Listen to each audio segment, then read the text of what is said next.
Hello friends, welcome to Nirvi all in one channel అండి. ఈరోజు video వచ్చేసి ఫ్రూట్ కస్టర్డ్ అనమాట. చాలా టేస్టీగా చాలా బాగుంటుంది. ఇప్పుడు చాలా వేడిగా ఉంది కదండి, సమ్మర్ ఆల్రెడీ స్టార్ట్ అయినట్టు ఉంది కదా. ఇలా ఫ్రిడ్జ్లో పెట్టుకొని చల్లగా ఇలా తిన్నారంటే తక్షణ శక్తి వస్తుంది, నీరసాన్ని తగ్గించి తక్షణ శక్తి వస్తుంది అనమాట. చాలా బాగుంటుంది. దానికోసం నేను ఇక్కడ 1 లీటర్ పాలు తీసుకున్నాను.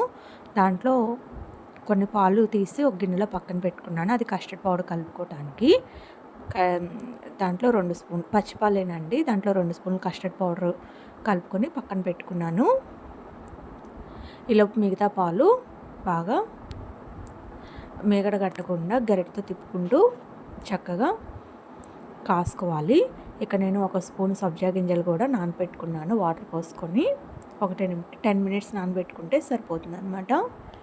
చూసారా, ఈలోపు పాలు కూడా మరిగిపోయినాయి ఆల్రెడీ. ఇప్పుడు కస్టర్డ్ పౌడర్ కలుపుకున్న మిల్క్ ఉంది కదండి, అవి కూడా వేసుకొని మీగడ కట్టకుండా ఇలా గరిటెతో తిప్పుకుంటూ ఫ్లేమ్ అనేది లో ఫ్లేమ్లో పెట్టుకొని కొంచెం దగ్గర పడేంత వరకు, కొంచెం క్రీమీ స్ట్రక్చర్ వచ్చేంత వరకు కలుపుకోవాలి. నేను ఇక్కడ చూపిస్తానండి. కొంచెం ఆరిన తర్వాత క్రీమీ స్ట్రక్చర్ రావాలన్నమాట, తెలుస్తుంది గరిటెతో ఇలా చూస్తే మనకి. ఇప్పుడు నేను ఇక్కడ రుచికి తగినంత పంచదార వేసుకుంటున్నాను. నేను ఇక్కడ ఒక 4 నుంచి 5 స్పూన్ వరకు షుగర్ వేసుకున్నాను. మీ తీపిని బట్టి మీరు వేసుకోండి. బెల్లమైనా వేసుకోవచ్చు, పటిక బెల్లమైనా వేసుకోవచ్చు, అది మీ ఇష్టం అన్నమాట. ఇంకొంచెం చిక్కదనం రావాలి. ఇలా బాగా మరిగిన తర్వాత చూసారా, ఇలా కొంచెం క్రీమీ స్ట్రక్చర్ వస్తే సరిపోతుంది. ఇప్పుడు ఇది బాగా పూర్తిగా ఆరనివ్వాలండి. ఆరేటప్పుడు కూడా మీగడ కట్టకుండా మధ్యలో కలుపుకుంటూ ఉండండి. ఇక్కడ పూర్తిగా ఆరిపోయిందనమాట.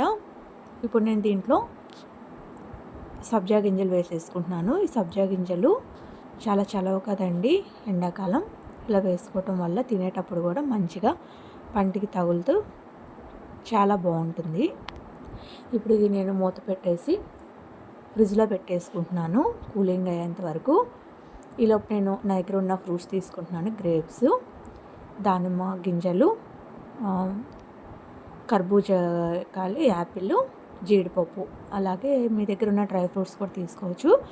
బాదం, ఇంకా పిస్తా, చెర్రీస్ అవి ఉంటాయి కదండి, కిస్మిస్, అలా మీకు నచ్చిన డ్రై ఫ్రూట్స్ ఏవైనా తీసుకోవచ్చు. నా దగ్గర ఇవి ఉన్నాయి కాబట్టి సన్నగా ముక్కలు కట్ చేసుకొని ముందుగా ఫ్రిడ్జ్లో పెట్టుకున్న కస్టర్డ్ ఉంది కదా, అది తీసి బయట పెట్టుకొని దాంట్లో కలుపుకోవాలి ఫ్రూట్స్ అనేవి.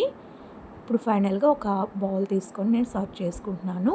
ఇంకొంచెం చిక్కగా కావాలంటే ఇంకొంచెం చిక్కగా కూడా చేసుకోవచ్చు. నాకైతే ఈ స్ట్రక్చర్ సరిపోతుందని చెప్పి నేను ఇలా ఉంచుకున్నాను. నాకైతే ఈ టేస్ట్ ఫ్రూట్ కస్టర్డ్ టేస్ట్లో, ఫ్రూట్ సలాడ్ టేస్ట్లో ఉందన్నమాట. చాలా బాగుంది. ఒకసారి డెఫినెట్గా ట్రై చేసి చూడండి. ఎవరైనా రిలేటివ్స్ కానీ ఇలా వచ్చినప్పుడు సమ్మర్లో ఎవరో ఒకరు రిలేటివ్స్ వస్తారు కదా, ఇలా చేసి పెట్టండి, చాలా బాగుంటుంది. ఈ వీడియో కనుక నచ్చినట్టయితే please like, share and subscribe. Thank you.